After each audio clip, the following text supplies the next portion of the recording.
tarde a todos. A gente começa agora a nossa sessão plenária número 3. É com muito prazer que a gente recebe aqui pessoalmente o professor Robert Klittger e online está se conectando, por conta dos nossos problemas técnicos aqui, o professor Johann Lambsdorff. São duas das maiores autoridades vivas no estudo sobre corrupção. Então, assim... Anticorrupção, exatamente. Então, assim, é uma honra para a gente, é um privilégio poder estar aqui, tendo essa conversa e essa sessão. Eu queria só, antes de começar, dar 2 avisos importantes. Nós temos na entrada números que foram entregues para o sorteio de livros. Segunda coisa muito importante, nós temos aqui o stand da editora Mackenzie, cujo coordenador, professor John está aqui, Siden Stryker, e eu queria anunciar para vocês que ontem e hoje aproveitem. Ontem tivemos boas vendas aqui, porque o desconto está de 30% a 50%. Eu disse ontem, 50% de desconto, eu nunca peguei na editora, eu só peguei 30%. Então, assim, it's now or never, né? É pegar ou largar. Né? E não tem corrupção. Não tem corrupção. Sem suborno, exatamente. E eu queria só fazer uma fala, ao iniciar essa sessão, uma fala que, ao mesmo tempo, seja uma provocação, professor. Acho que, na história da humanidade, o fenômeno da corrupção foi presente na medida em que os estados foram se relacionando com o setor privado nos diferentes momentos históricos, né? Isso não é um fenômeno novo, isso faz parte de uma trajetória histórica, de várias ocorrências, mas o ato de estudar a corrupção para, inclusive, ter elementos para combatê-la, faz parte de estudos recentes, estudos que datam aí do final dos anos 70, começo dos anos 80. E a partir desses estudos que foram criados indicadores, em que a discussão ficou mais sistematizada e começaram a entrar uma série de indicações de política pública e de medidas a serem tomadas anticorrupção. Não é privilégio do governo A ou B, ou de esquerda ou de direita. É um problema que existe e que tem que ser minimizado, né? E em algumas nações é um problema crônico, e um sistema de incentivos que é criado para tal. Então, hoje a gente tem a possibilidade de discutir com 2 dos grandes estudiosos sobre o assunto. Então, sem mais delongas, eu passo a palavra aqui para o professor Robert Klittger e agradecendo mais uma vez a generosidade e a gentileza de estar conosco. Muito obrigado, boa tarde a todos. Não vou insultar com português, um portunhol tão feio que tenho. Me gosto de estar aqui com você. Professor Lambsdorff, vou falar em inglês, não se preocupe. Today my topic, or our topic in this session, is the challenges of studying corruption, doing research on corruption, not so much fighting corruption. And I want to make 4 big points. First, the distractions of talking about culture when we talk about corruption. Second, the universal problems of concepts and measures in all the human and social sciences, not just about corruption, but especially here. And third, the importance of learning from bright spots, things that are already working in Brazil, and trying to spread those success stories elsewhere. And finally, an idea about a process that I have seen work that I call convening, and I want to recommend it to the Instituto Mackenzie. So let's begin with as distrações da cultura. Back about 2016, I received a telephone call from a journalist here in Brazil. She said, "Oh, we have Lava Jato, tão importante, but everybody is asking questions about, temos uma cultura corrupta? Que é isto? Do you think we have a culture of corruption here? Do you think we have to break our culture to have success in the fight against corruption. Now, I said no, and I'll tell you a little bit about why in a minute, but she didn't believe me. In fact, she wrote an article that's called A Trapaça está enraizada no nosso DNA, not just our culture, but in our genes. Uma cultura corrupta. What could that possibly mean? Well, I have 3 pieces of wisdom to share today. A little bit of contradiction that I want you to listen to. First, in every country in the world, corruption is a big national issue. It's number 1 or 2 or 3 in every developing country I know. Second, even so, thank you. Even so, it is such a preoccupation in so many countries, people are still corrupt. So on the one hand, they say, I hate corruption. On the other hand, they say, I have to pay the bribe. So how do we explain this? It is not because the culture is corrupt in the sense of its norms and values. The situation, the structure of incentives and information is corrupt. So we focus not on the beliefs, the values, la herencia cultural do Portugal, do imperialismo, lo que sea. No. Rather on structures and incentives. Second point, the concept of corruption and bribery is the same everywhere in the world. We can say that some cultures have different gradations of what they consider to be abuse of power. But there is no country in the world that says, bribery is fine. I made my money with bribery. Is that okay with you? No. No culture does it. No religion does it. Every religion has norms way back in history against bribery, illegal weights and measures. Yesterday I was reading Proverbs, you know, the Old Testament.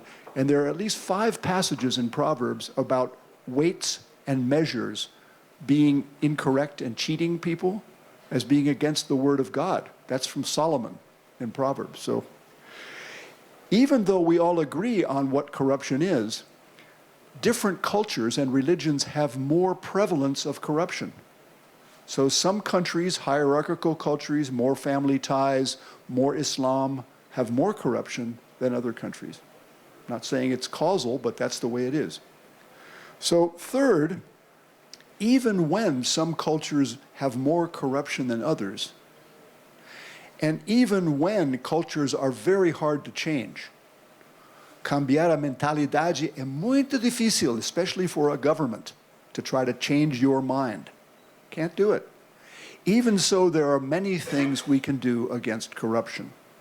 So let's avoid falling in the hole of blaming corruption, trying to change mentalities, trying to change values as the basis of anti-corruption. Later, Professor Lambsdorff is going to talk to you about his very interesting laboratory work, his game theory work on norms. And he's going to disagree with me when I say that structures, incentives, and information drive the problem. He's going to say norms and values drive the problem. I think if he were here with me, we could agree that whatever the diagnosis, he probably doesn't think the government is very good at changing values and norms. Okay, here's a book of mine that came out last year from Oxford University Press called The Culture and Development Manifesto. And it talks about a process for bringing outside knowledge of the kind you have here in the Mackenzie Institute and the kind you have in your promotion of labor liberty.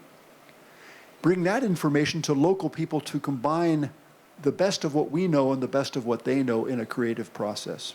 So it has lots of examples for you. All right, so that's first, distractions of culture. My advice is don't go there. Second, the problem of concepts and measures. Now here's a diagram I want you to think about. Up here on top is the clouds of theory, our dream world where stress creates mental health, or good teaching creates education, or better doctors, no, better healthcare creates more health. And that's fine until we try to define these terms. What is mental health? What is learning? What is good health? Or if you want to be economics, if you want to say it this way, more liberal economic policy creates a healthier economy. More economic freedom creates more entrepreneurial activity. As soon as you try to define entrepreneurial activity, you can go down the same wormhole. And professors like me love it. We love to stay and argue about concepts all day. Do you have professors like that? Right? What did Marx say? What was his concept of unemployment?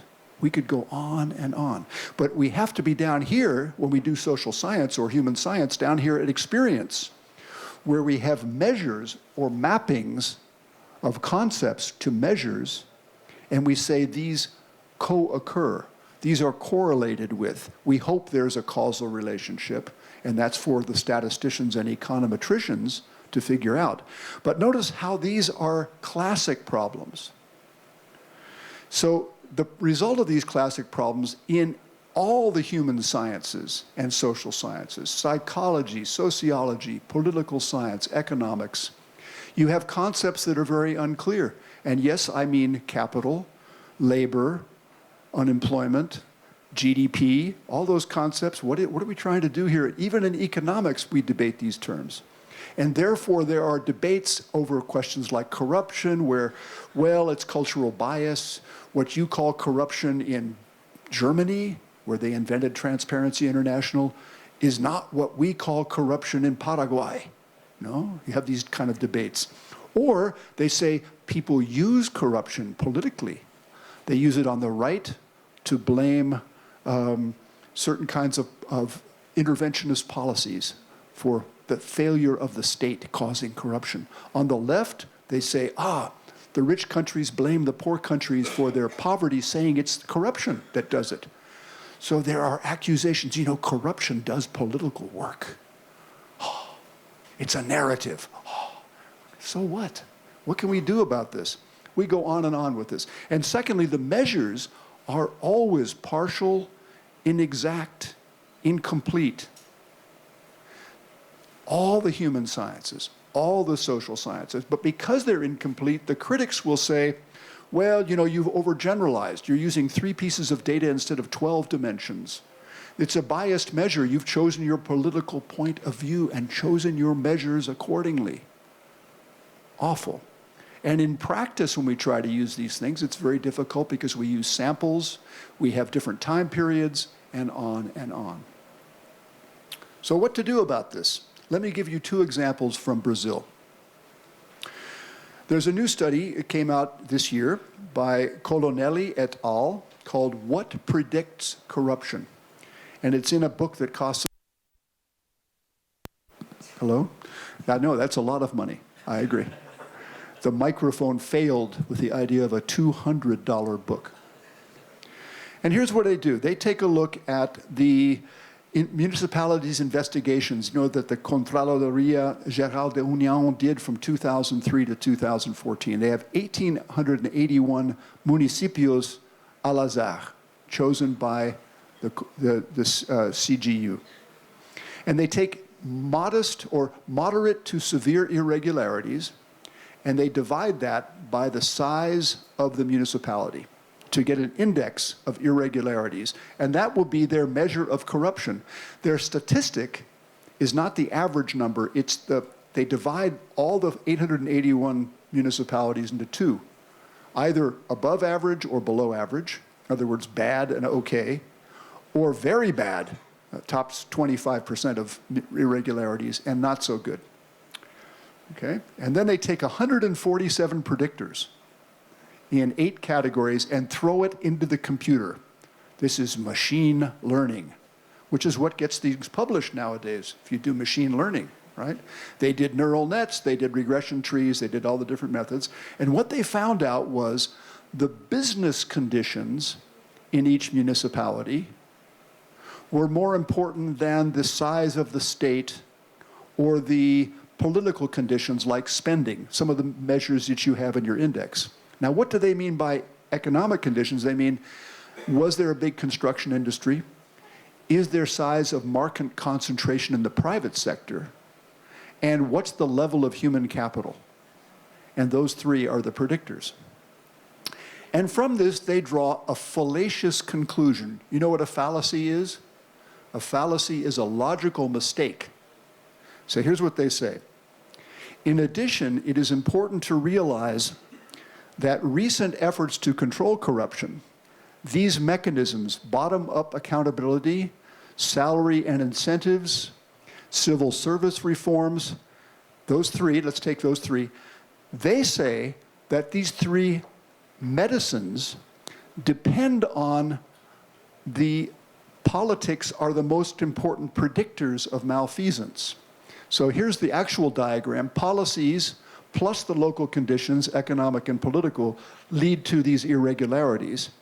And they say because the correlation between this and this is low, it means that this doesn't work, which doesn't follow. I've written the authors about this, by the way, not getting a lot of satisfaction. They say we weren't assuming causality, but they asserted causality. They say this doesn't work. Two other points I want you to look at because I think this is important for your research here at Mackenzie.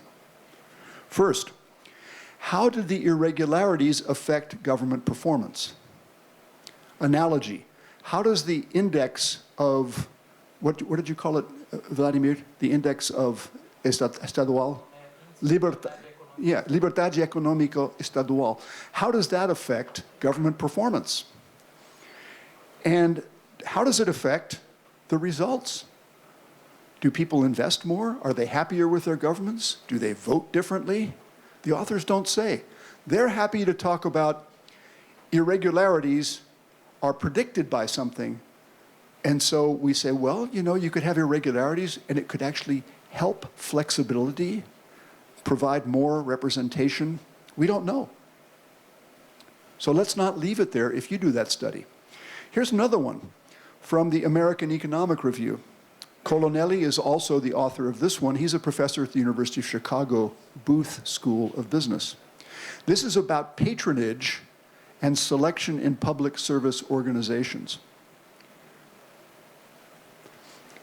Now, their measure of patronage means you give me something, I appoint you to a job. Thank you very much. And you say, muito obrigado. Thank you very much, right? You say thank you very much. And so what they did is they studied the 30% of jobs that are not driven by examinations in the municipalities. And they said, how are those jobs filled? And they tracked it to three things. First, the political connections. You are my friend, or you are my donor. Thank you very much, by the way. I appreciate the money. And then these considerations led to less qualified people. Less qualified means in terms of education or something.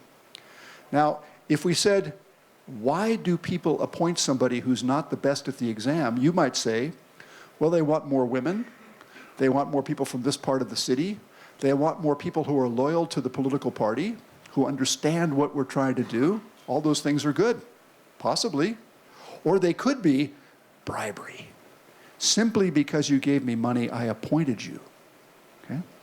So they didn't, you see where they found these results, but then we want to look at, did they get more diversity? Did they get different results? Did they act differently in government? Did they make different decisions? Did they invest differently? Were the results different in terms of health, infrastructure, investment, satisfaction with government? We don't know. But they published the paper and it's, there's patronage because 30% of the jobs were filled instead of 17%, 27%. And I say, so what? Help me out.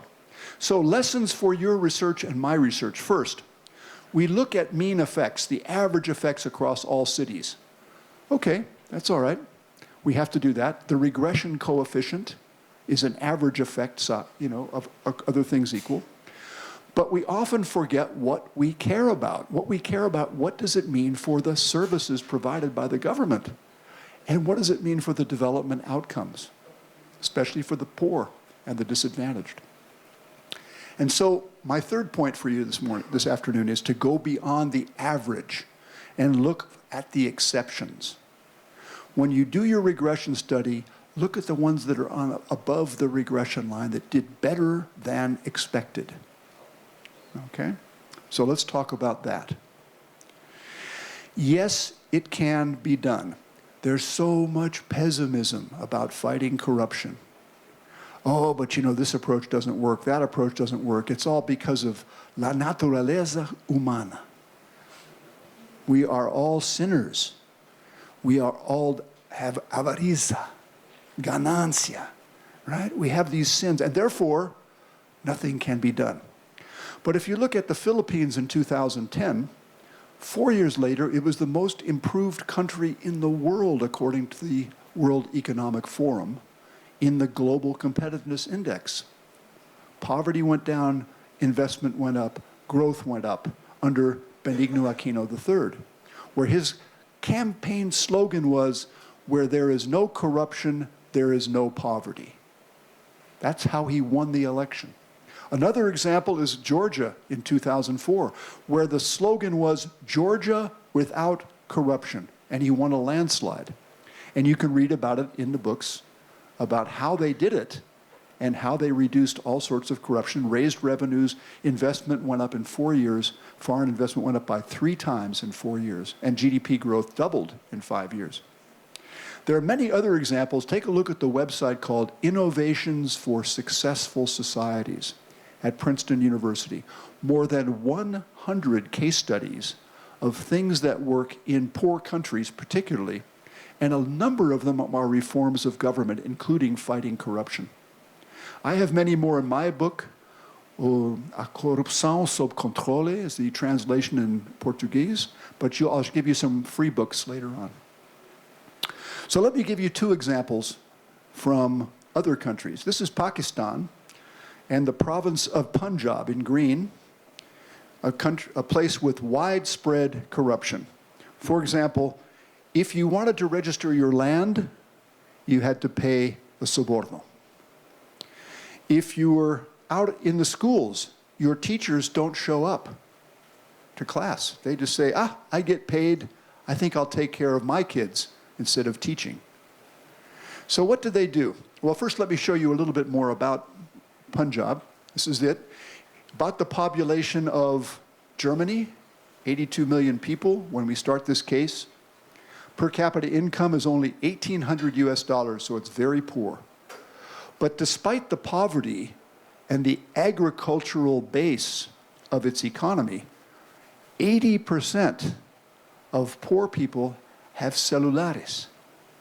So they said, aha, why don't we use this fact to change the way we do public services? So let's suppose, may I make you a farmer? Here's an agricultor, okay? Bon dia. He comes into my office, and when he comes in, we sign him in before he takes the bribe over here, pays the bribe, and we say, su número celular, por favor. And he gives his cellular. And then afterwards, we send it off to another office back here, the Office of Administration, and they send you a text 2 days later. It says, como foi o serviço que você recebeu? 0 a 10. 10 excelente, 0 miserável. Did they ask you for a soborno? Fim. You send your answer. 5% of the people then get a message from the chief minister. Chief minister is like the prime minister. By the way, he is now the president prime minister of Pakistan, the former prime minister of Punjab. Message from him says, o senhor, thank you for your response. Você tem alguma sugerência por melhorar o governo de você aqui em Punjab? And you show your friends, oh, tem texto do primeiro-ministro, chief minister, what should I say? And they take their responses and they use them not just to find the corrupt people, the places that got lots of terrible service, yes, they asked me for corruption, but also to find the bright spots, the ones who, in this office, they didn't get asked for bribes, and they got ratings of 8, 9, and 10. So they call this the Punjab model of proactive governance.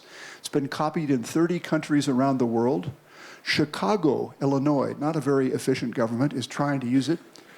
And what it did was they get the cell phone numbers, they receive the text messages, their answers are analyzed to see which offices have the most corruption, and 8,000 cases of corruption were prosecuted since 2010.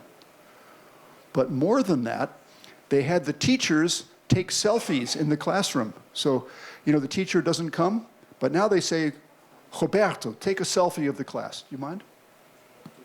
Okay. And then I send it to the Ministère de l'Éducation every day with a timestamp that proves that I was here talking to you. Okay? Same thing with the agricultural extension agents. When the agricultural extension agent goes to visit the farmer 40 miles or 60 kilometers away from Lahore to visit you, and then we take a selfie of you, me, and the cow, and we send it off to the Ministerio de Agricultura. And later you get a text, did Roberto know anything about cows? You say no. But he did not ask me for a bribe. At least he didn't do that. So he was good. Now, what did they do here? They shared the success stories. They found the offices that were doing very well. Congratulations, by the way, good work. And they shared, what did you do that made you successful with this office and this office and this office? They shared what works. They shared the bright spots and learned from them.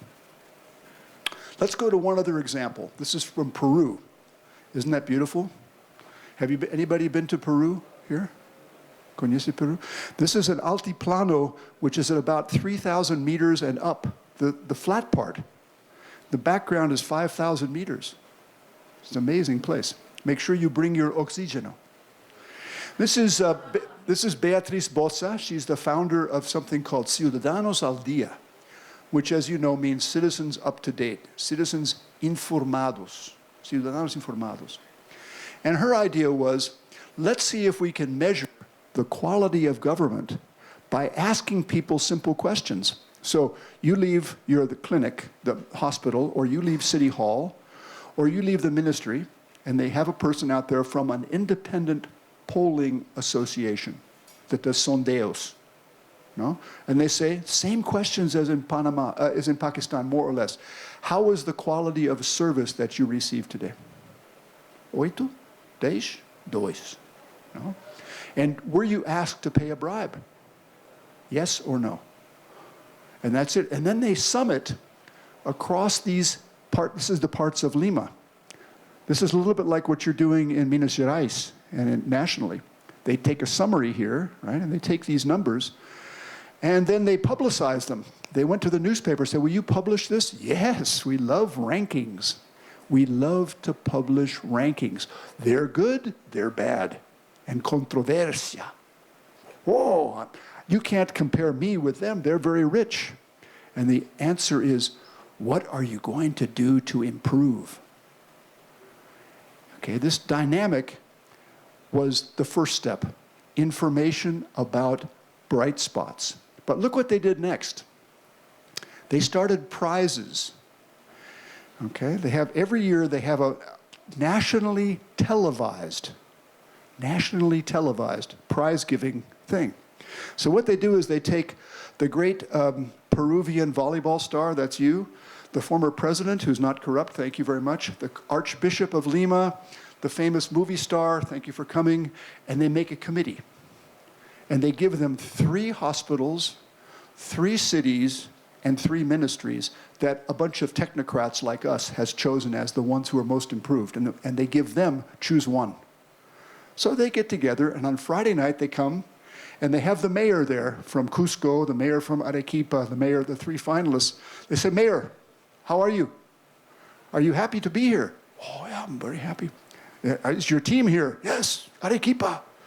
And then they say, please give the prize. And up comes the volleyball player with the former president, and they say, and the winner of Most Improved City is Arequipa. And you go, yo! Big celebration. And the next day, you know what happens the next day? The press comes to Arequipa to find out how you did it. What did you do? Meanwhile, Ciudadanos al Día also comes there. Here's a picture of the prize giving in 2019. And then they do the case studies. They come to Arequipa. They also come to Cusco, and they come to the other city I said. They come to, and they find out how did they do garbage collection? How did they do fixing potholes and baches? How did they do tax collection? How did they do permisos y licencias, etc.? And they do, now on their website, they have 700 cuentos de buenas prácticas. They don't call them best practices, but you can look and see tax collection, here's 20. Picking up garbage, here's 10, or whatever it might be. They don't stop there. Then they go and they say, I'm sorry that your municipio didn't do very well. Would you like some help? Okay. So we come to a special sondeo of this city, of tax collection, permits and licenses, telephones, and so forth, energy, water, and we find what the citizens find problematic. And then we bring you the examples from the other cities, and we have a training for your team, for your staff. And the result is, on their website, you can see a year later, you were very proud because your team did very well, they had big improvement. Muito melhor depois de ano. Not bad. Notice what they did not do. They did not just do a study and say, you know, the government falls short. Ah, terrible government, inefficient, slow, corrupt, terrible. You know why? Because blah, blah, blah, blah, blah. They don't do that. And they don't just say, well, you know, if they were as smart as me, they would do better, which professors like to say. That's what we do. If they were only as smart as me, right? They did not describe all the obstacles to good government. Better pay, more Toyotas, more computers, I don't know, whatever the 25 different factors that we could list. They didn't do that. Instead, they got data about bright spots. They asked people, what's working? You have the basis for this in the work you're doing already in the Index of Economic Freedom, and also what you're doing. You have evidence now about what's working. But then they dramatized, that is, elevaron os éxitos, celebraron as luces brillantes, no? And they learned from them by doing the case studies of what did they actually do? What did they do to make the liberty of work actually happen? What were the results? And how can we share this with other cities who might want to do the same thing? All right, well, finally, I'm going to talk about a process which I hope the Instituto Mackenzie and maybe others of you will find interesting. I call it convening. And the basic idea is you have datos, you have modelos conceptuais, and you have exemplos de éxito, exemplos de sucesso, que pode compartilhar com os outros. Eles têm sabedoria local, experiência, afã de fazer cambios. Eles têm. Você não tem. Você não é responsável. Eles sim. Você tem que compartilhar a sabedoria que você tem. E o processo que hemos utilizado em vários países se chama convocação, convening. O que tem é o seguinte: nós temos problema aqui. We have a problem. Not you are corrupt, you're inefficient, you're terrible. Temos problema aqui. Aqui são os dados. You are very behind on the Index of Economic Liberty. You have not adopted the practices of labor liberty. You have not blah, blah, blah. I don't say it, the data, here's the data. You're in the 10th percentile in Brazil. Second, it can be done. You can do better. Here are 3 examples, or here's one example of another municipio or another ministerio that had very bad problems. Look what they did. And by the way, we do this en una metodología parecida a Harvard Business School, donde hay parte A, aqui a problemática, que haria você?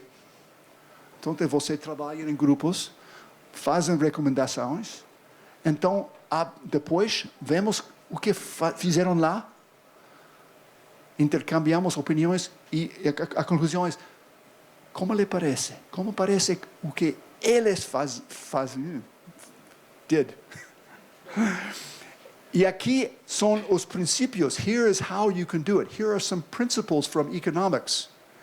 You have corruption when you have monopólio, mais discrecionalidade, menos transparência. You have corruption when you have many, many rules and no way to enforce them. That's what you were saying. When the rule is in the law, but anybody can do whatever they feel like in enforcing it. You have corruption when the people are very badly paid. There's no incentives linked to performance and it's too poor. They have to get money somehow. And then you ask, what do you think? How can we help? How can the Institute Mackenzie help you? And then you have a discussion stimulated by the data, the example of success, and the model. A discussion is different than they could have had without that. They will be animados por los ejemplos, los modelos y los datos. Aqui breve exemplo em Filipinas, que ao princípio de kung walang korupsyon, walang mahirap. When there's no corruption, there's no poverty. You knew that, right? Because I said it earlier. And the idea was, what can we do here? So there was a convening for one day in Manila, 3 weeks after the president took power. We did exactly what I just told you. They were so excited that they convened 3 ministers to work Domingo and Monday, and they came to the president on Tuesday with an outline of what we should do. Here should be our priorities, here's what we should do. And it was a great success. All right, let me conclude now, and then we can hear from Professor Lambsdorff. I have 4 takeaways for you. First, culture interacts with corruption in many ways. It defines what's corrupt, it affects what works in a different place, and yet it's very easy when we start talking about corruption. Is Brazil more corrupt than America? Is it the culture of Brazil different? Is capitalist corruption different from communist corruption? Oh my God. Okay? So I don't recommend it. Second, there are 2 problems we see in the study of corruption that are entirely typical if you study democracy, if you study poverty, if you study female empowerment, if you study environmental sustainability, and that is this. The concepts are vague and contestable. The measures are highly imperfect. Don't forget what we care about, which is not, is there more of it? It is, I hope that's probably my phone. Could you tell President Biden I'll call back? No, I'm just kidding. No. Just so it's not Trump. No, please. Okay. So don't forget what we care about. We get excited about measuring things. I've just measured 3 things. Now so what? How can we use this to stimulate change? Third, study bright spots. Yes, you're studying lots of metodologia estadística, econométrica, analítica, that studies the average effect across all estados, all countries, all clinics. But what about the ones that are different? Sometimes it's just random variation, variación al azar, sometimes. But sometimes you find a bright spot that we can learn from and we can share to inspire other people to try to do the same thing. And finally, this method of convening.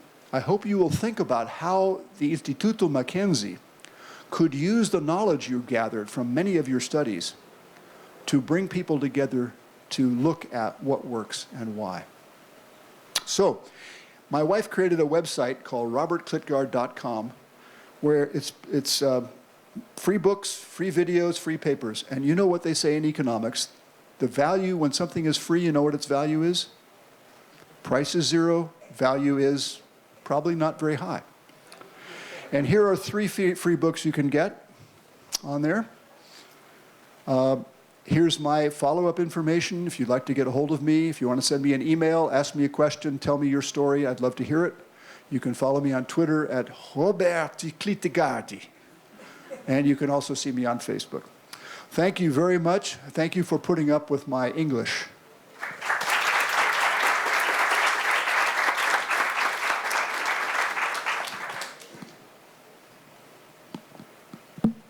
Professor Klitgaard, thank you very much for your presentation. Klitgaard. Klitgaard? Tudo bem. Professor Klitgaard, muito obrigado pela sua brilhante apresentação, inspiradora. Temos que conversar amanhã sobre algumas coisas e medidas ali.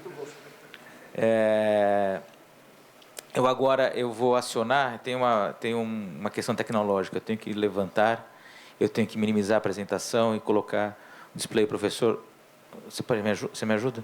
Professor Lambsdorff. Acho que tem que parar de compartilhar no Zoom. This has been the warm-up show for Professor Lambsdorff. You've got to get the audience ready. There he is. Hello, Johan. Yes, Professor. Thank you very much. Sorry for our technical problems by the beginning, and we are very grateful to have you here with Professor Klitgaard too. Thank you. So thanks a lot, Vladimir, for inviting me. Thanks a lot, Bob, for the first presentation, which I was able to follow. And I guess I should right away start by sharing my screen with you, but the host has not allowed me to do so. So please adjust the Zoom settings and allow me to share my screen with you. There's a reason for that, Johan.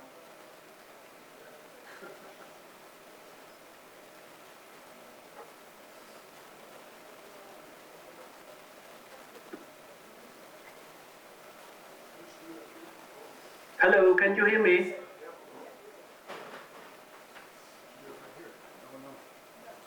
Please adjust the settings such that I can share my screen with you. They're trying to do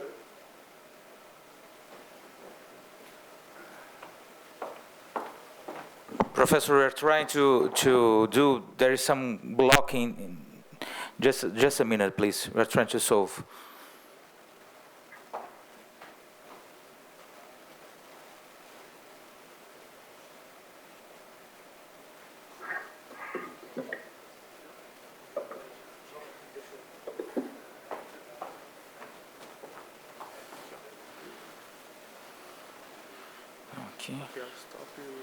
Não, está gravando aqui. É a gravação.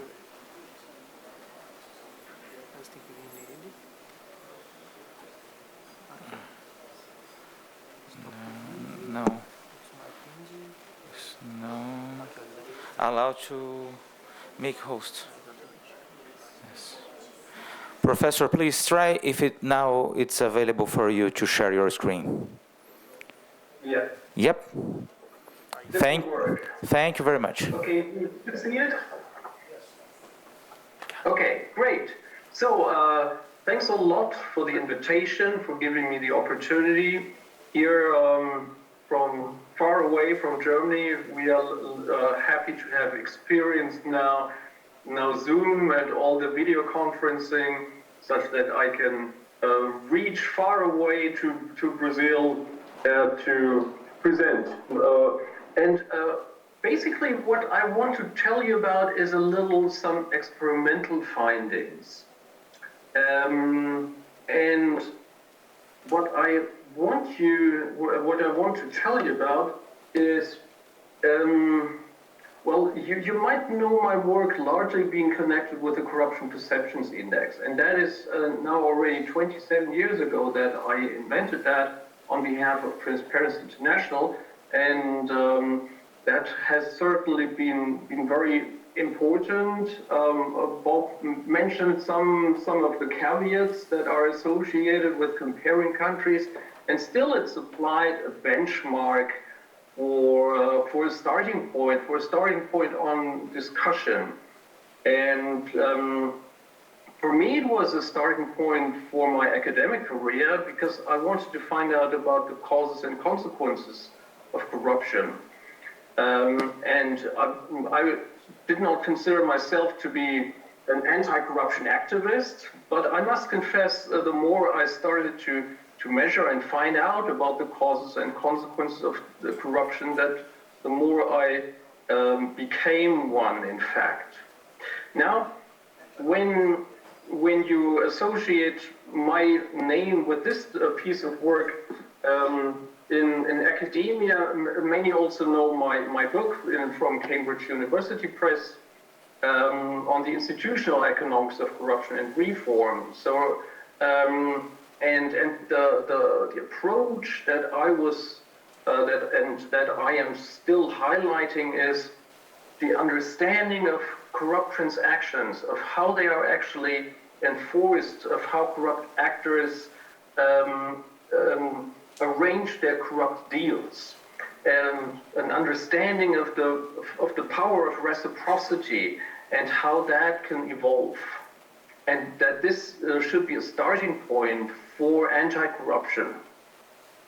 So this is, if you're interested in these types of more institutional economic thinking of corruption, then you're invited to follow my. What I have done since then is to delve much deeper into experiments. Because, well, in fact, Bob had just mentioned that it is very often so difficult to find out causalities. Very often in the world of corruption, we see correlations. We see some countries with higher levels of corruption and lower levels of income, with more poverty. But we just don't know what the causality is like. Is it poverty driving corruption, or is it corruption driving poverty?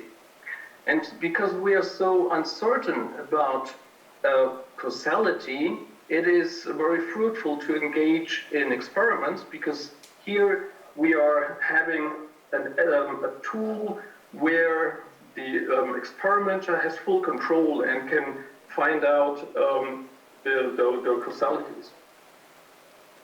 Let me start my thoughts by highlighting two more recent experiments that have somehow been able to replicate some findings from the Corruption Perceptions Index. The first one, well, by the way, this is what it commonly looks like when we run experiments. We invite people to a lab, to a computer room. They sit on the computer. They are isolated from each other, so they cannot see the screen of the others. They don't see the actions and choices of the others. So they are behaving in a really anonymous style. And one recent experiment that has been run is the so-called DICE experiment. And the DICE experiment means that participants are just supposed to roll a die and insert the outcome in their computer. So was that a 3, a 5, a 2, whatever the die showed, they are supposed to insert into the computer. And after the experiment, the participants are paid. And the amount they are paid is just shown here in the table. So if they insert 1, they get €1 or maybe $1. If they insert a 2, they get 2. If they insert a 6, they get €6. And this is what they know up front. And now you observe this experiment is extremely simple, and it supplies participants with a dilemma. Because whatever they rolled with their die may contradict their self-interest. They will certainly hope to roll a 6 in order to get the €6, but if they are unfortunate and have rolled a 1, they are supposed to insert the 1, but they can cheat. And they're not told that they can cheat, but rather this is something that just pops up in their mind, that they can cheat a little and get away without anybody ever recognizing that they cheated, because in fact they might have rolled a 6. Now, what keeps people from reporting the 6 all the time? We economists, we tend to believe in human selfishness, but in fact many people don't report the 6, but report lower numbers. And even the 1 is very often reported. So what is so astonishing is that there is a high level of what we call intrinsic honesty. People are just honest for whatever reason, and we economists are wondering about that. And the second interesting thing is that these experiments have been run across the world, and in a paper from 2016 by Simon Gechter and Jonathan Schultz, they found out that there is a good correlation between what they observe in these DICE experiments and the corruption perceptions index. So here, what you see on the x-axis, that's absence of corruption. It's the TI index, which ranges from 20, which is very corrupt, to 100, which is pretty uncorrupt. And here on the y-axis, we have the mean DICE rule. Now, on average, if people are absolutely honest, they will insert all values between 1 and 6 by an equal probability, so the average of that is 3.5. So 3.5 is utmost honesty, and if all report the 6, they are utmost dishonest and only selfish. So what we observe is, well, in some countries we get pretty close to absolute honesty. There's the 3.8 or the 4. These are pretty good sort of honest values, and we observe these values in Germany, Great Britain, and Sweden, also Lithuania. So some of these countries in the lab, the participants perform pretty well. And then we have other countries where more dishonesty sets in. That's Tanzania, Morocco, China, Turkey, Vietnam, Kenya, Indonesia, Colombia. And what you see here is that we can observe a correlation. In the countries where the TI index observes little corruption, there is more intrinsic honesty. And when there is more corruption perceived in the country, there is less intrinsic honesty, more a level of dishonesty. So that tends to confirm a little that our observational perceptions on the TI index are somehow related to something which is within people's mind of their intrinsic honesty. Another extremely insightful experiment has been run and published in 2019. It's called the Lost Wallet experiment.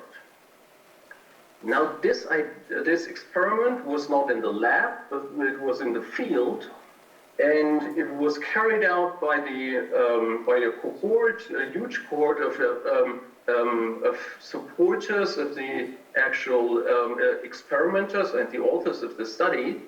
And what they did is they handed over a wallet at the desk to employees. And they did this at banks, cultural establishments such as theaters and museums, at post offices, hotels, and public offices like police stations. And they went into these offices and then stated, "Hi, I found this," showed the wallet, "on the street just around the corner." And then they put the wallet on the counter and pushed it over to the employee and stated, "Somebody must have lost it. I'm in a hurry and have to go. Can you please take care of it?" Okay, that was the situation. And this is what the wallet looked like. It was transparent, and it contained 3 business cards, 3 identical business cards. So one should be able to conclude if there are 3 identical business cards, they are most likely from the owner. And then there was a key in it, a handwritten shopping list, some cash, and that was it. Okay, and the question is, how would the employee in this office react? Because the apparent idea would be that on the business card there is an email address. So one can quickly send an email to the supposed owner and inform the owner that one found the wallet. And this is an act of intrinsic honesty. With the question, would you do that? Or are you lazy, or are you greedy because you want the money? So again, this type of a conflict between greed and money and laziness on the one hand, and the desire to help and be honest. Now the interesting thing is that there is again a very close correspondence between the Corruption Perceptions Index, this is this time here on the y-axis, here the countries perceived to be clean on the top and the countries perceived to be corrupt on the bottom, and the share of wallets with money that were reported. So what you observe here, in some countries, 80% of the wallets were reported. So that was in New Zealand, Denmark, Sweden, Switzerland, Norway. Whereas in some countries, less than 20% of the wallets were reported, and these tend to be the countries that are perceived to be more corrupt. And they are Kenya, Mexico, Peru, Morocco, China, Ghana, Malaysia. So again, a confirmation that when we go to the lab, we can probably find out something about human behavior, and that this is most likely corresponding to what we consider to be relevant in the outside world. Okay, having said this, I would like to tell you something about a new project, and you will be about the first ones that I can tell you about this project that we are currently running, and it's funded by the German Research Council. And what we have as the research question is not just measuring corruption, but the question, how should we actually fight corruption? And a related question, what are the crucial impediments to public sector performance? And this latter research question, in this area we have a controversy. We have one position that would state that the biggest impediment to public sector performance is corruption. This is the most important thing that keeps officials from serving the public and doing a decent job. And when this is and this is in contrast to another approach that we very often hear about, for example, in the area of development aid, and that states the biggest problem for public sector performance is a lack of motivation. It's the idea that officials just don't deliver. They are not necessarily corrupt, they are just disinterested. They just don't do their job.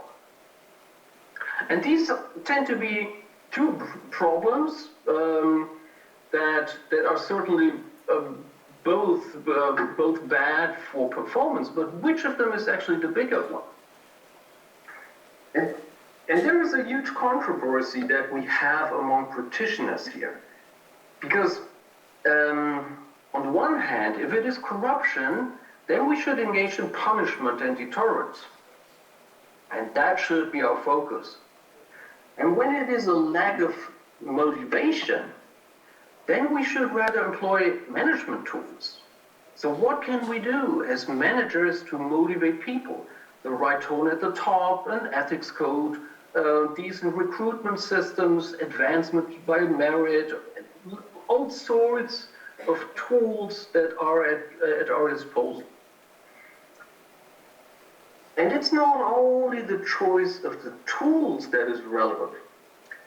There is also the worry that if we employ the one tool, then this might be detrimental to the other point.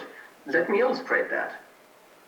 If we engage in punishment and in deterrence, then there is the worry that this might induce a further demotivation of the workforce. So if you are someone who is engaged as a teacher, like me, as a professor, and I like to teach students, and suddenly I observe there's someone watching whatever I do and telling me, I just want to make sure you're not corrupt, then I feel somehow insulted, I lose my motivation, and this would be a pretty bad idea.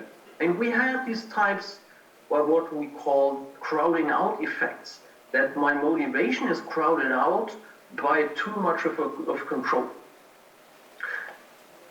And that might be another problem in our choice for if we say the biggest problem is corruption, then it's okay to engage in punishment. But if we say it's the lack of motivation, then we might not necessarily think that punishing is the right approach. Okay, so here we are, and we have a controversy. So let me tell you about our experimental approach. What we did is we ran an experiment, and we have two actors, two roles, and we will henceforth call them an estimator and an auditor. And they will have tasks across three stages that I'll explain in a moment.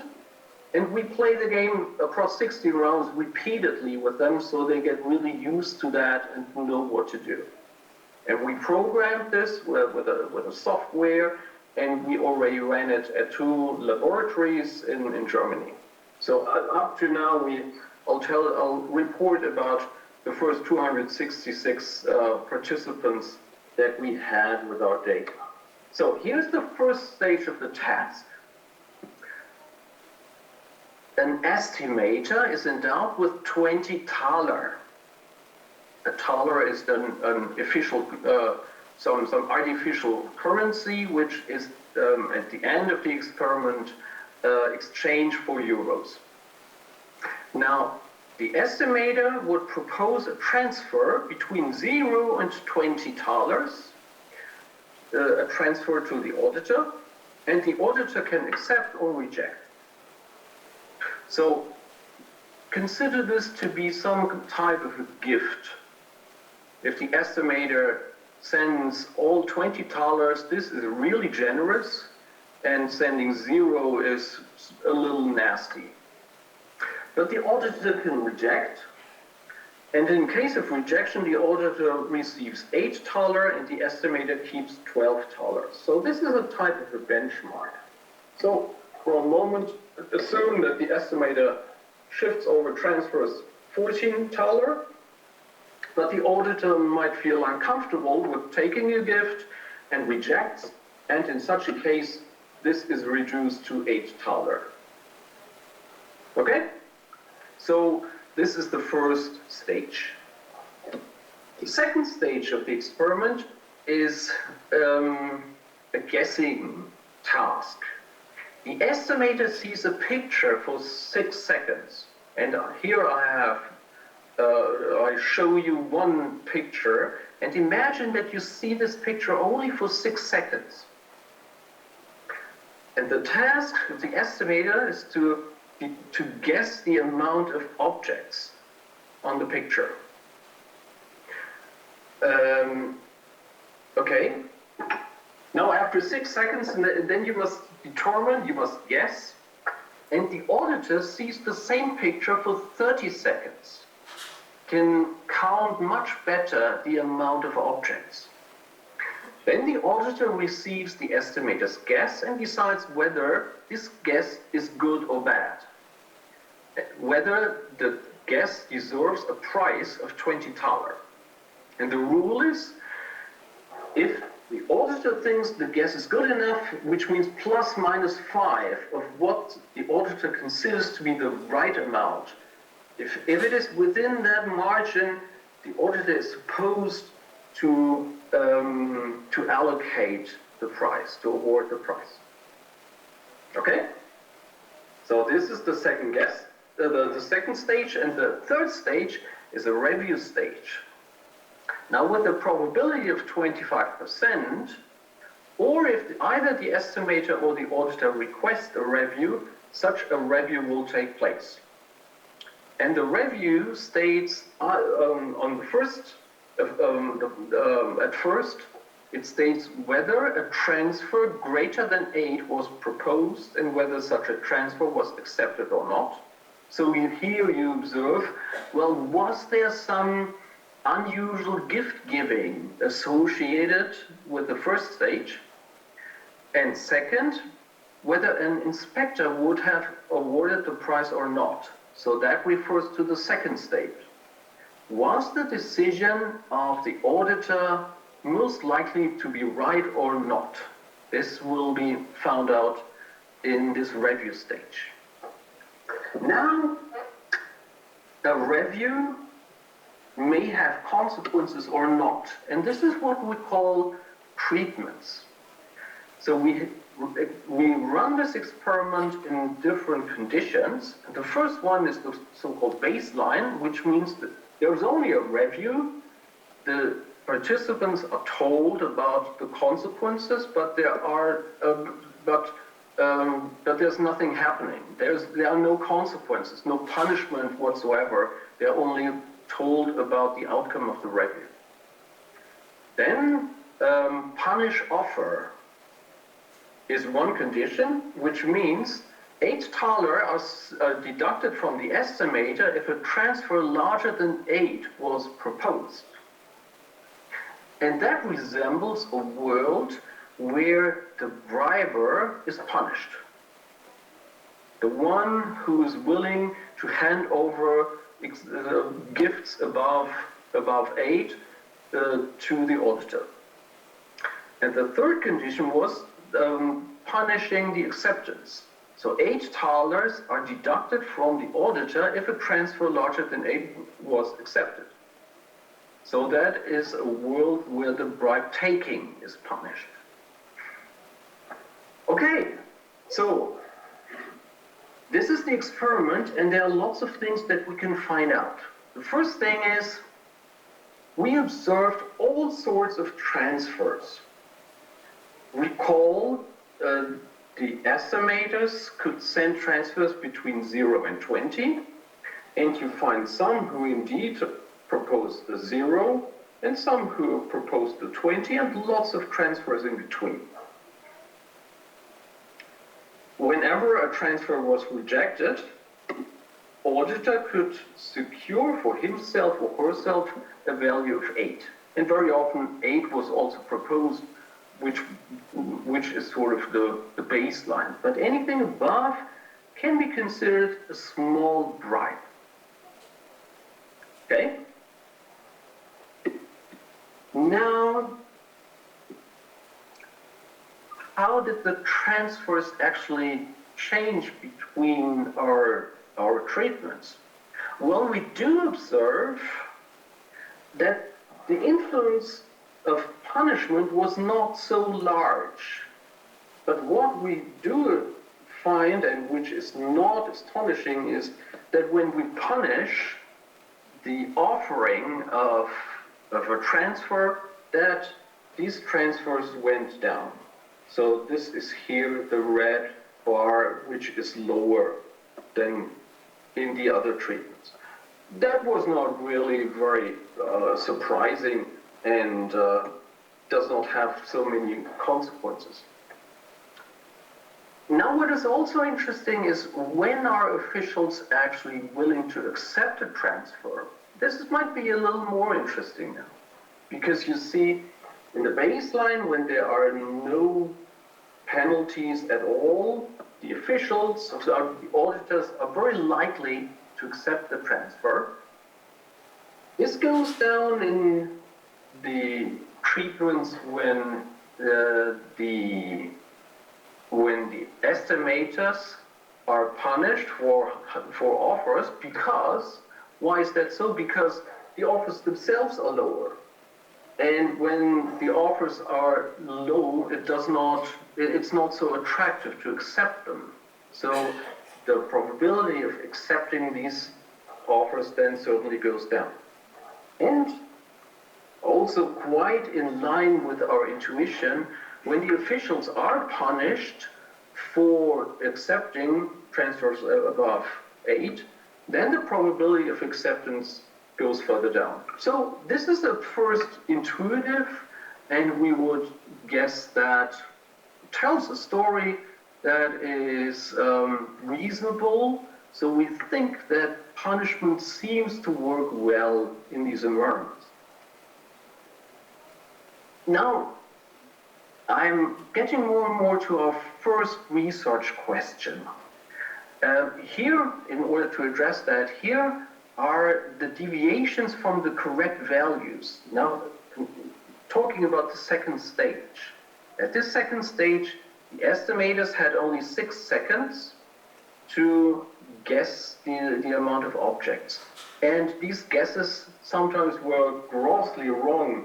So we had here some who departed by 50 or by 40 or by 30. So they were really, really bad in guessing. And very often the guesses were pretty good. So very often they were completely correct, or were departing only by 1, 2, 3, or 5. Now, any guesses that are within a margin of plus minus 5 are good enough. That means all these guesses here to the left, they should have been good enough, and they should have been awarded the prize for the good performance. And all the other ones here to the right, they were not good enough. Now when you add all these probabilities here, then you end up that and observe that actually in 41% of the cases, the estimators should have been given the price of $20. Okay? Now, this is the graphic that is most interesting to us, because it tells us something about the intrinsic motivation. The big question is, why should an auditor actually carry out this task, this duty, with any effort? Well, the point is, we see that there is some intrinsic motivation to honestly deliver on this task, and to really try hard to find out who deserves the prize and who does not. And we see this logic here in this graph. Here is the award probability. This is what you see on this y-axis. So the probability of awarding the prize. And here on the x-axis, you see the deviation. How good is the guess? Now, if someone was perfect in the guess, then we see that the probability of getting the prize is higher than 70%, telling us that the auditors were good enough to understand that this guess was really good and really deserves the prize. And they were somehow willing to engage in the effort to find this out. Now, this probability goes down the higher the deviation. And here, when the deviation is around 12 or 15, then basically the probability of getting the prize is only 10%. So we have auditors who engage in the effort to find out who really guessed bad. And all that is intrinsic motivation. There is no monetary incentive that they are rewarded for getting it right. They only react out of duty. And by observing this, you find out something that is also very important for the area of corruption. Now, what you imagine for a moment that we had a perfect auditor. The perfect auditor would react according to this blue line that you see here. whenever the deviation is 5 and lower, one should award with 100% probability, and when it is 5 and larger, one should award with 0 probability. Okay? So this would be the perfect, the level of perfection that is certainly not achievable, because the task is a noisy task, it's a difficult task.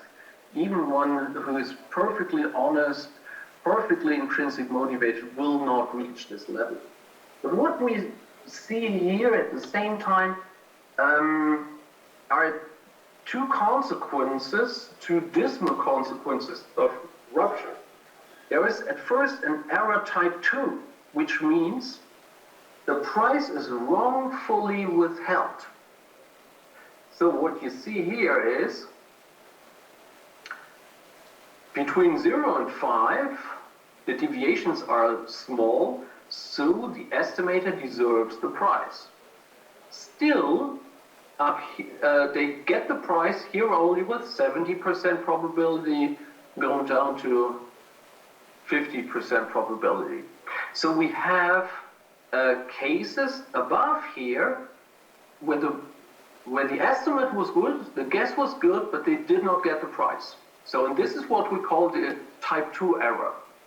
And this is sometimes what you see in a bureaucratic performance, that you submitted your application and everything is good, but somehow this is rejected. And you feel unfairly treated, you feel extorted maybe. You feel there is someone who would like to have a bribe and does not give you what you are entitled to obtain because of greed. And at the same time, you see the intrinsic motivation that we have here diminishes this type 2 error. Okay, here on the other hand, we have what we call a type 1 error, which means here the deviation was pretty large and the price should not be awarded. And still, you sometimes observe cases where where the award probability is larger than 0. And this area that we have here indicates the frequency of prices being wrongfully allocated. And this could be a case of bribery. Your guess was bad, but maybe you did pay a bribe to someone, to the auditor, and you were therefore given the price. Okay? So what we have in the experiment are both types. We have extortion, where you are extorted money while you actually deserve the price, and we have bribery, where you get the price without deserving it. And we can combine all this together in this experiment. And what is working against both types of errors is intrinsic motivation. That's the big force that we have in the experiment. And the question is, how strong is this influence? Well, let me tell you, because the next graph tells us about the influence of the transfer. So what we have here on the x-axis is the transfer. Was that 0, 5, or 10, or 15, or maybe even 20? And when the estimator transfers a whole lot of money, what does the estimator get in exchange? Well, what we see is when the transfer is very low, it's really a 0. In this case,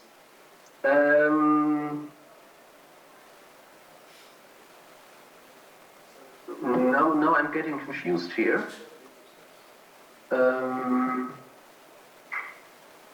Is this really the award probability?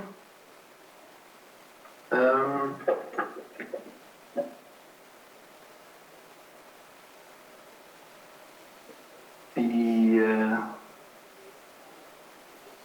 Oh no, I'm sorry. This is still the picture with the deviation. I was looking for another picture, and I observe I have it here on the last page. Oops. Let me start this again. I put it here into the wrong context. Here it is. But I think I have just. Did I pause my my presentation here? Can you see this? Yes. Okay. What you see here is that the more you pay, the larger the transfer that you pay, the higher is the probability that you get the price. And this is not really astonishing, because this is what we call the power of reciprocity. You give something the first stage, and people are thankful, they want to reciprocate. So there is a tendency that they will give you the price in the second stage. Even though they are playing with a different player in the next round, still there is this sense of reciprocity. Okay, now our question was, how strong is this influence of the transfer as compared to the influence of the intrinsic motivation? Recall, this was our core research question. We want to find out, is the intrinsic motivation the larger influence, or is it the corruptibility? Is that the larger influence? And we can do this basically by comparing the areas that we have in these pictures here. So let me go back to where I was. So just by comparing these areas, we now have a clue and can find out which influence is the big one. And this was the picture I presented you previously. On the one hand, here on the left-hand side, those who say corruption has the biggest influence, this would mean, in our experiment, increasing or decreasing the transfer. This is really what influences the awards decision. Or is it the lack of motivation? Do we see that the auditors care about the level of deviation? So are they motivated enough to react, to distinguish between those who perform badly and those who perform good? And what we find out in the experiment is this side wins, and it wins by a large margin. The influence of the intrinsic motivation is about 3 times as large as the influence of the transfers. Okay? At the same time, this might induce worries that actually punishment and deterrence are not really so important. Because we might think that if we have punishment and deterrence, then this might be detrimental to the intrinsic motivation. But this is something which we cannot find in the experiment. So this detrimental effect is not there. Instead, what we find, and our findings might rather be interpreted by what is sometimes labeled as expressive law. So, to explain this, there can be the worry that if the law enhances punishment and deterrence, that this demotivates people. But there is another strand in the literature that tells us that the law is very clear and tells people what is right or wrong. Then this law informs about social norms and expresses a society's condemnation of prohibited conduct. And this can actually reinforce the intrinsic motivation, because then officials have the desire to comply with the norms. And in fact, we do have some support in this direction. And that is, in the end, also a rather Solomonic conclusion that we have, which means, indeed, lack of motivation is the biggest problem, but punishment and deterrence, to have that in place at the same time, is also feasible. It can complement that. And, well, now we have two types of punishment. We do indeed observe that punishing the auditor, sort of punishing the auditor alone, this can indeed reduce intrinsic motivation, but what works pretty well is punishing the estimator for giving bribes. And this is also quite important because we see across the world that probably all countries have laws prohibiting the taking of bribes, but not all countries have laws prohibiting the giving of bribes. And this is probably wrong. It is really important to have laws prohibiting the giving of the bribes. Okay, so far, let me supply you in the end with a short outlook. We have further treatments because we want to find out more. We have further types of punishments. So we run experiments where we punish the abuse of office, and others where there's a threat of the nullity of the basic contract, which is also a type of a punishment. And we are testing these at the same time to find out sort of which type of punishment works best. But we still have to process the data here. And now we started the experiment only in Germany, and we are at the moment reaching out to other countries, in particular Colombia, Indonesia, China, South Africa, UK, and USA, where we will also run the experiment and then also seek to find out whether the intrinsic motivation that we have found, whether this is something only happening in Germany or whether this is something also for Colombia, for example. And whether the right balance, sort of, the importance of intrinsic motivation is equally important there. So, actually, I think,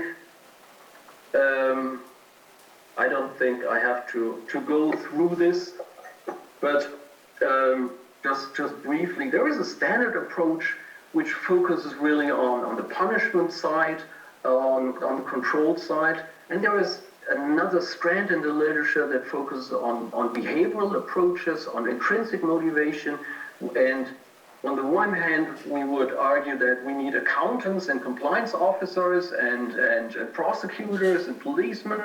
And on the other hand, we would argue we need behavioral scientists and basically public managers to address the problem.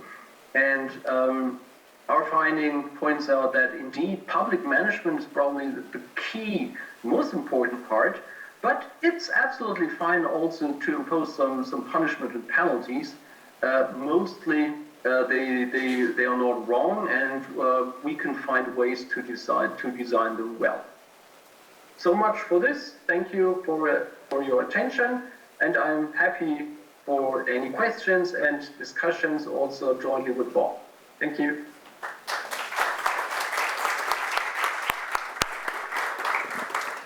Bom, eu acho que se eu falar aqui vai dar eco, né? Não. Pode ser? Ok. Bom, eu gostaria de agradecer, antes de qualquer coisa, a apresentação do professor Lambsdorff, que foi muito precisa e mostrando vários experimentos tocando a ideia de motivação intrínseca e como tratar a corrupção. E a primeira apresentação do professor Littgard. Já indo para o encerramento da nossa sessão plenária, eu gostaria de abrir para perguntas. Eu não sei se alguém aqui tem perguntas, se a professora Roberta tem alguma pergunta. Não sei porquê, professora Roberta, que pesquisa corrupção, mas enfim, se você tiver, professora Roberta, eu gostaria de pegar o microfone para que o professor Lambsdorff possa ouvir. Pode ser? Ok.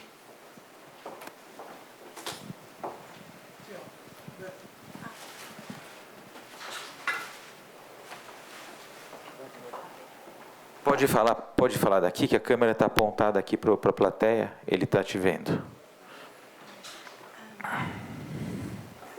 Professor Johan, thanks so much for your presentation.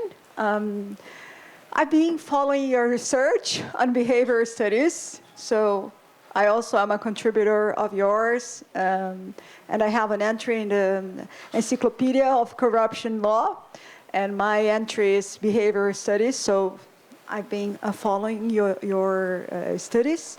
The question I've got to you is the following. Okay. How should we fight corruption? How about rethinking fighting corruption and thinking about fostering public integrity? Because my hunch is that what we have been doing when we go on behavior studies, we care a lot about intrinsic motivation. Okay, that can be hurt by deterrence, but by punishment. Okay, so how about thinking about fostering public integrity than fighting corruption? Does this make a big change for our policy recommendations? We attended the presentation of Robert, and he was talking about taking a look at the bright spots.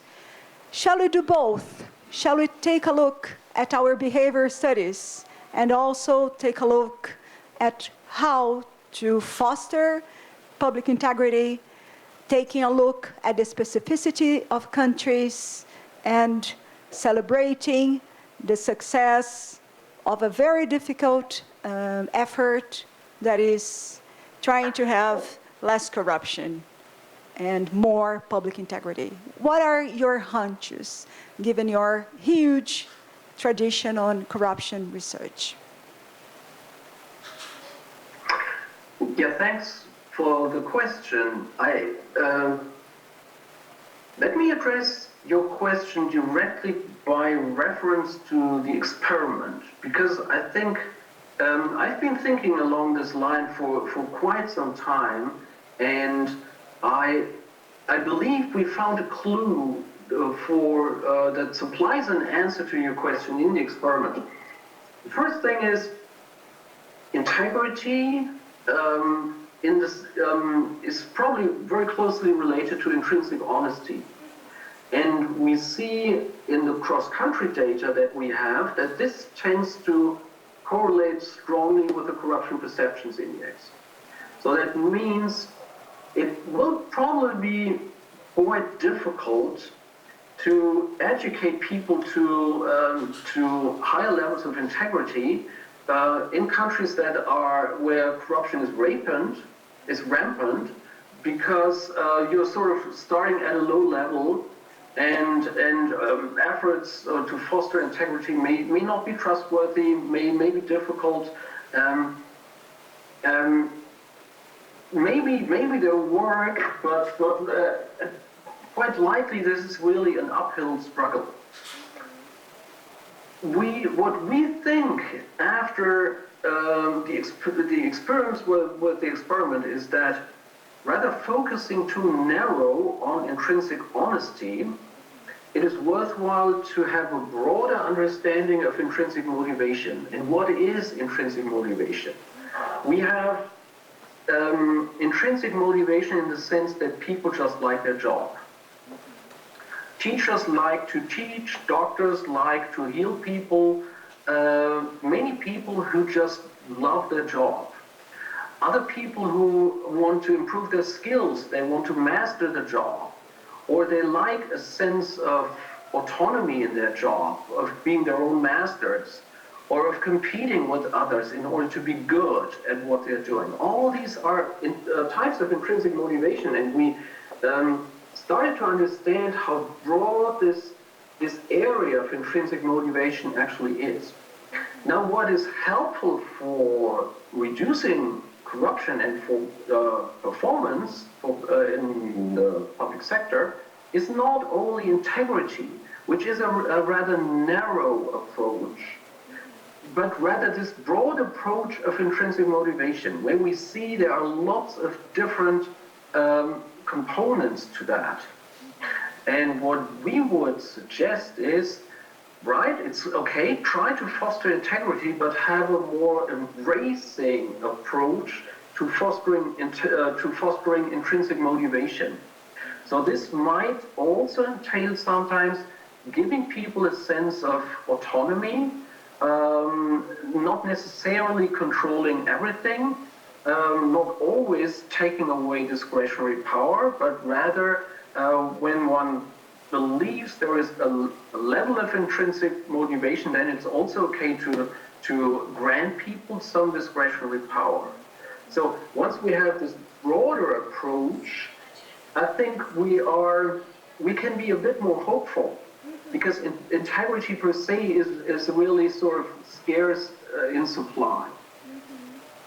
Okay, thank you. I appreciate it. So, let me try to add to what Johan said.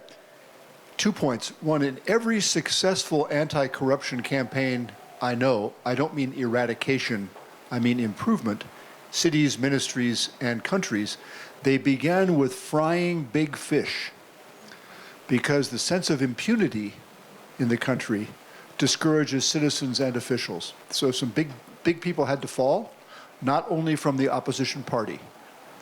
Second, they focus on systems and not on individual people. But third, I do agree with Johan that when you have these effective leaders, they declare, we're not going to tolerate this, and we're going to change the systems, but here is why, for our country, for our city, for our mission, here's why this is important. And they examine the intrinsic motivation of the police, or the doctors, or the civil servants, and they try to reinforce and elevate that. So the 3 points I would make is, I think in experience, frying big fish is very important early on in the campaign. Second, trying to change the structures, especially when there's systemic corruption. You have to go after the system. And then third, yes, do link this with the high ideals of the party, the movement, the profession, and generally being a good human being. Muito obrigado. Acho que não sei se há mais perguntas. Então, eu gostaria de agradecer novamente a presença brilhante de dois expoentes no estudo anticorrupção, já me corrigindo aqui, professor Lamser, duas contribuições seminais para hoje a gente discutir corrupção, professor Robert Littgard e professor Johann Graf Lambsdorff. Muito obrigado, é uma satisfação da nossa universidade tê-los aqui, foi um prazer muito grande. Boa noite.